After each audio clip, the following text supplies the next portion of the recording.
Adonai said to Moshe, when you take a census of the people of Israel and register them, each, upon registration, is to pay ransom for his life to Adonai, to avoid any breakout of plague among them during the time of the census. Everyone subject to the census is to pay an offering to Adonai half a shekel, 1/5 of an ounce of silver, by the standard of the sanctuary shekel. A shekel equals 20 gerahs. However, everyone over 20 years old who is subject to the census is to give his offering to Adonai. The rich is not to give more, or the poor less than the half shekel, because when giving Adonai's offering to atone for your lives, you are to take the atonement money from the people of Israel and use it for the service in the tent of meeting, so that it will be a remainder of the people of Israel before Adonai to atone for your lives. Adonai said to Moshe, you are to make a basin of bronze with a base of bronze for washing. Place it between the tent of meeting and the altar, and put water in it, and Aharon and his sons will wash their hands and feet there.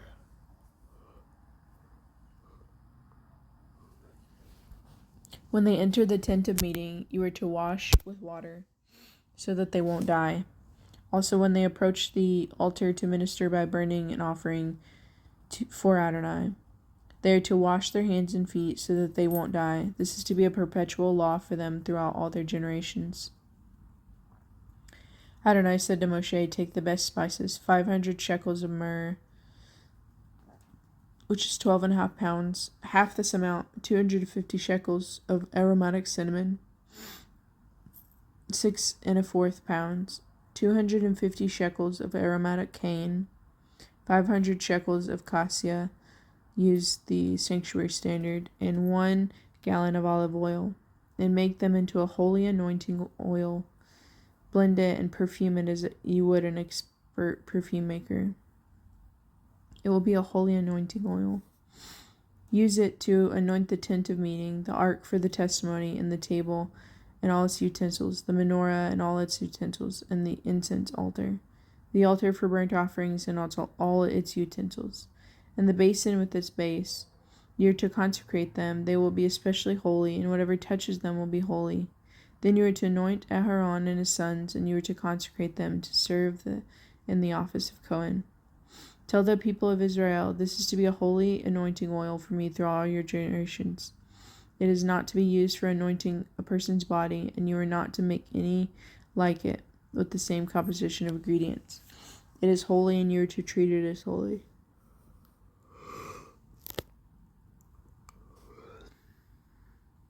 Whoever makes any like it or uses any unauthorized person is to be cut off from this people.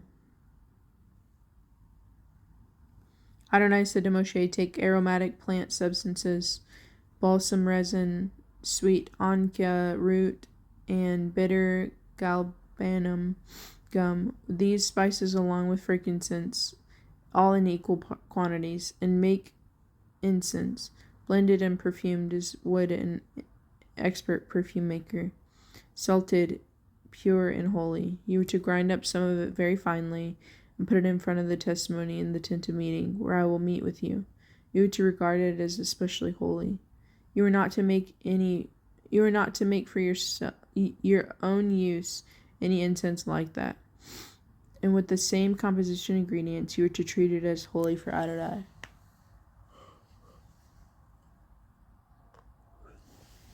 Whoever makes up any like it to use as perfume is to be cut off from his people. Adonai said to Moshe, I have singled out Bezalel, the son of Uri, the son of Hur, in the tribe of Yehudah. I have filled him with the Spirit of God, with wisdom, understanding, and knowledge concerning every kind of artisanry.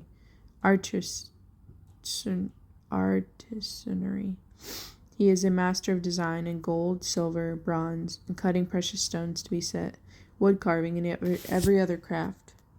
I have also appointed as his assistant Oholiav, the son of Achisamach, the tribe of Dan. Moreover, I have endowed all the craftsmen with the wisdom to make everything I have ordered you: the tent of meeting, the ark for the testimony, the ark cover above it, all the furnishings of the tent and the table and its utensils, the pure menorah and all its utensils, the incense altar, the altar for burnt offerings and all its utensils, the basin and its base, the garments for officiating, the holy garments for Aharon the Cohen, and the garments for his sons, so that they can serve in the office of Cohen. The anointing oil and the incense of aromatic spices for the holy place. They are to make everything just as I have ordered you.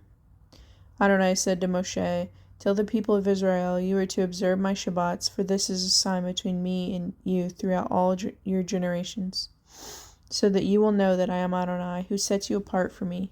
Therefore you are to keep my Shabbat, because it is set apart for you. Everyone who treats it as ordinary must be put to death, for whoever does any work on it is to be cut off from his people. On 6 days work will get done, but on the 7th day is Shabbat, for complete rest, set apart for Adonai. Whoever does any work on this day of Shabbat must be put to death. The people of Israel are to keep the Shabbat, to observe Shabbat through all their generations as a perpetual covenant. It is a sign between me and the people of Israel forever. For in 6 days Adonai made heaven and earth, but on the 7th day he stopped working and rested."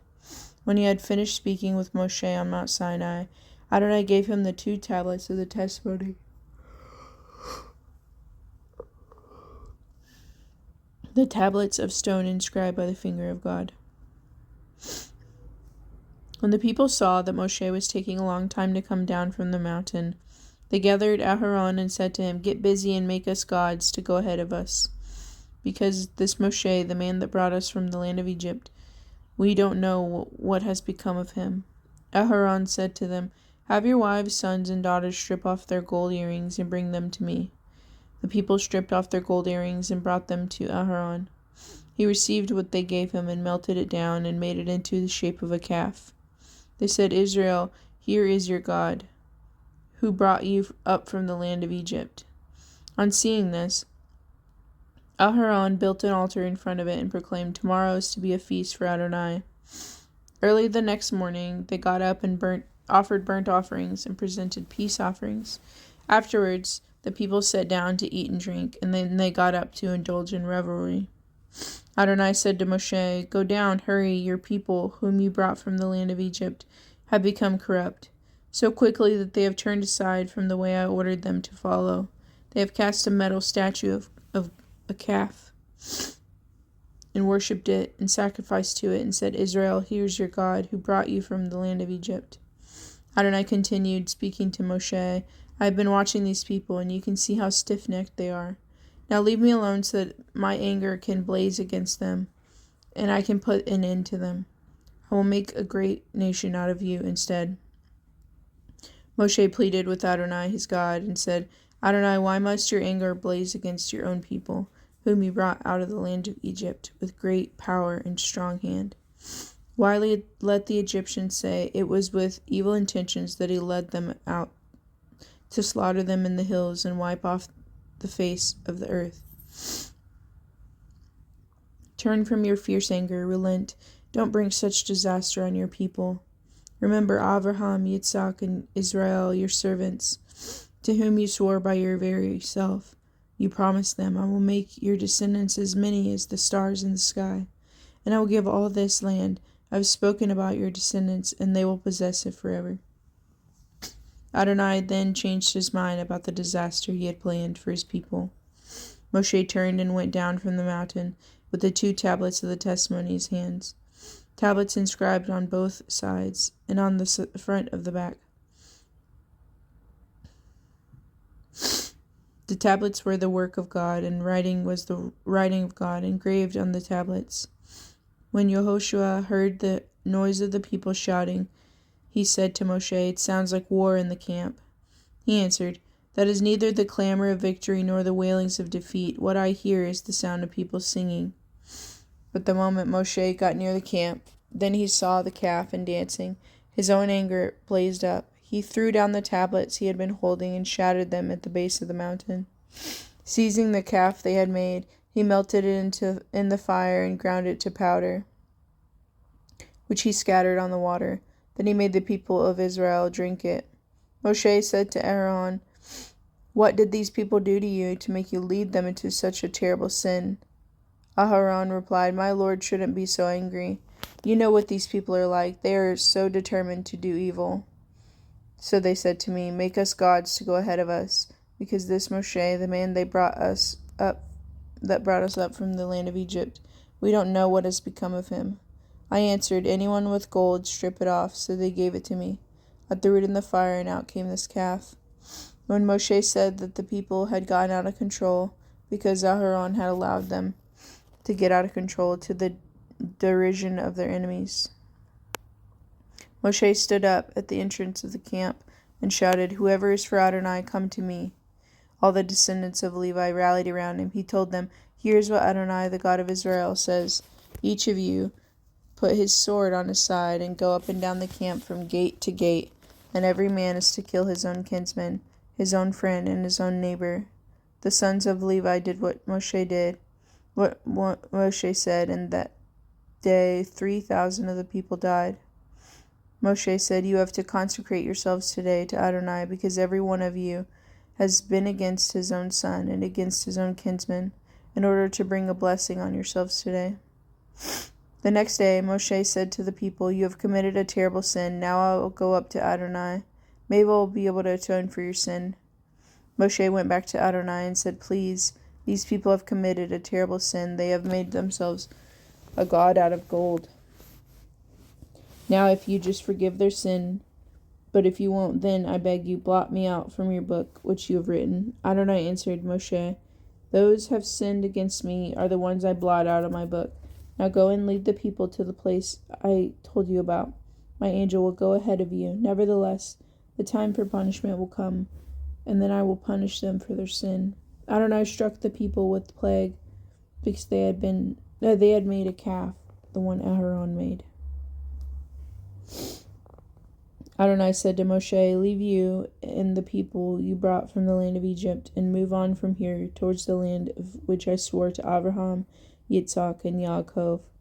I will give it to your descendants. I will send an angel ahead of you, and I will drive out the Canaanite, Amorite, Hittite, Perizzite, Hivi, and Jebusite. You will go to a land flowing with milk and honey. But I myself will not go with you, because you are such a stiff-necked people. Then I might destroy you on the way." When the people heard this bad news, they went on to mourning, and no one wore his ornaments. Adonai said to Moshe, "Tell the people of Israel, you are a stiff-necked people. If I were to go up with you for even one moment, I would exterminate you. Now keep your ornaments off, then I will decide what to do to you." So from Mount Horeb onward, the people of Israel stripped themselves of their ornaments. Moshe would take the tent and pitch it outside the camp, far away from the camp. He called it the tent of meeting. Everyone who wanted to consult Adonai would go up to the tent of meeting outside the camp. Whenever Moshe went out to the tent, all the people would get up and stand, each man at his tent door, and look at Moshe until he had gone into the tent.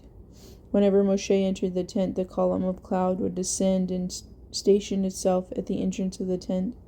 Adonai would speak with Moshe. When all the people saw the column of cloud stationed at the entrance to the tent, they would get up and prostrate themselves, each man at his tent door, and Adonai would speak to Moshe face to face, as a man speaks to his friend. Then he would return to the camp. But the young man who was his assistant, Yehoshua, the son of Nun, never left the inside of the tent.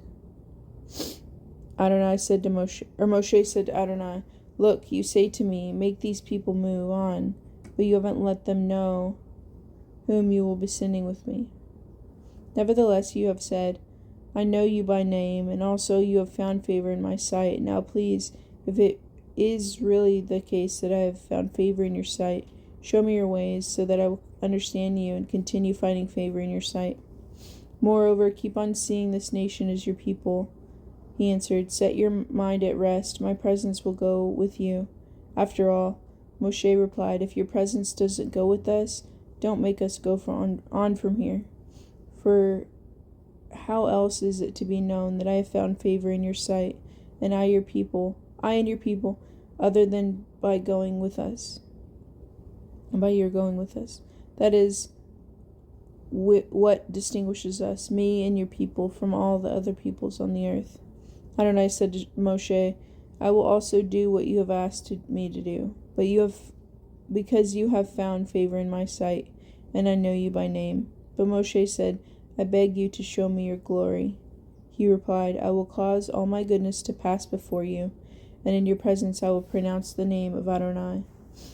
Moreover, show favor to whomever I will, and I display mercy to whomever I will.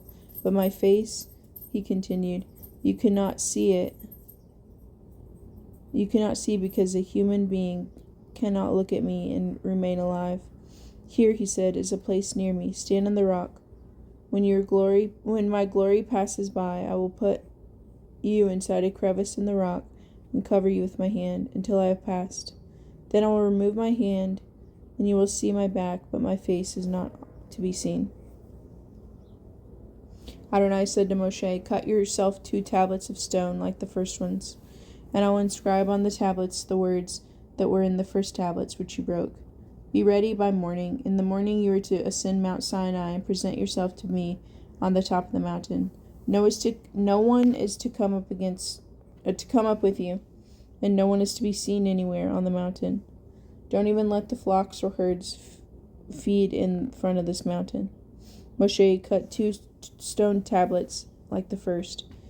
Then he got up early in the morning and set the 2 stone tablets in his hands, ascended Mount Sinai, as Adonai had ordered him to do.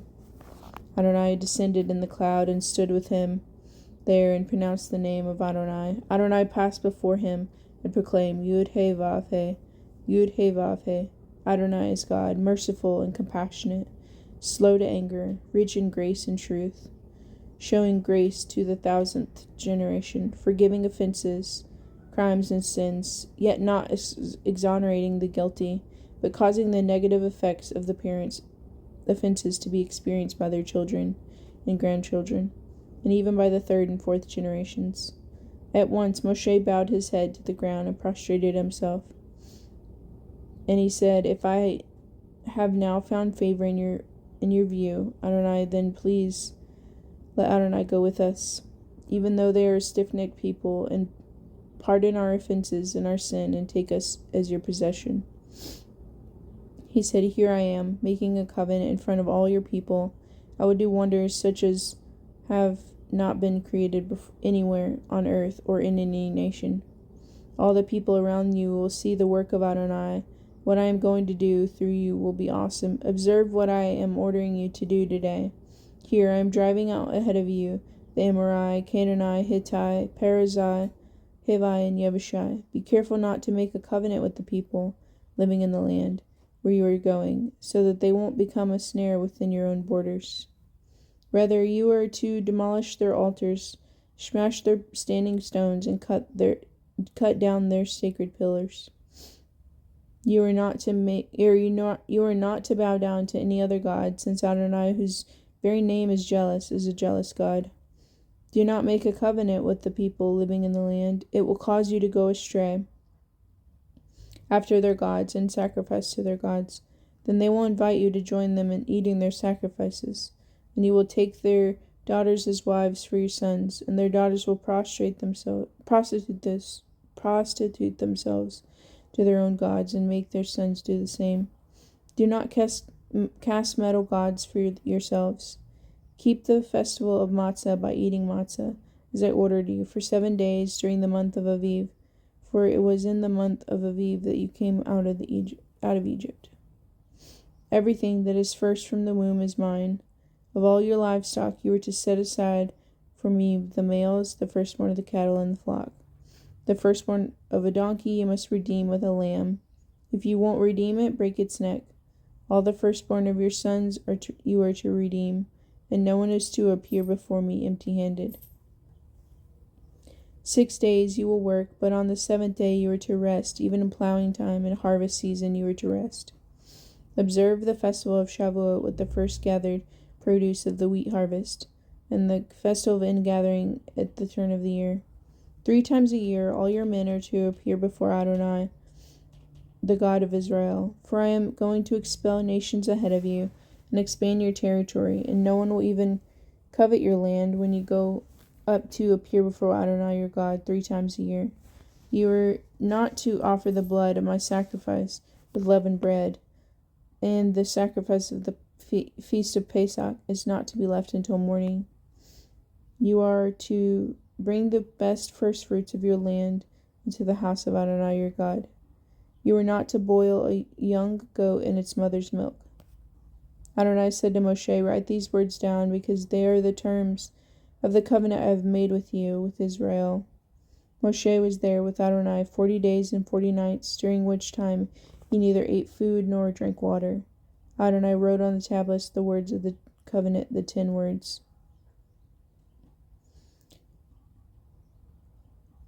When Moshe came down from Mount Sinai with the 2 tablets of the testimony in his hand, he didn't realize that the skin of his face was sending out rays of light as a result of his talking with Adonai. When Aharon and the people of Israel saw Moshe, the skin of his face was shining, and they were afraid to approach him. But Moshe called to them. Then Aharon and all the community leaders came back to him. Moshe spoke to them.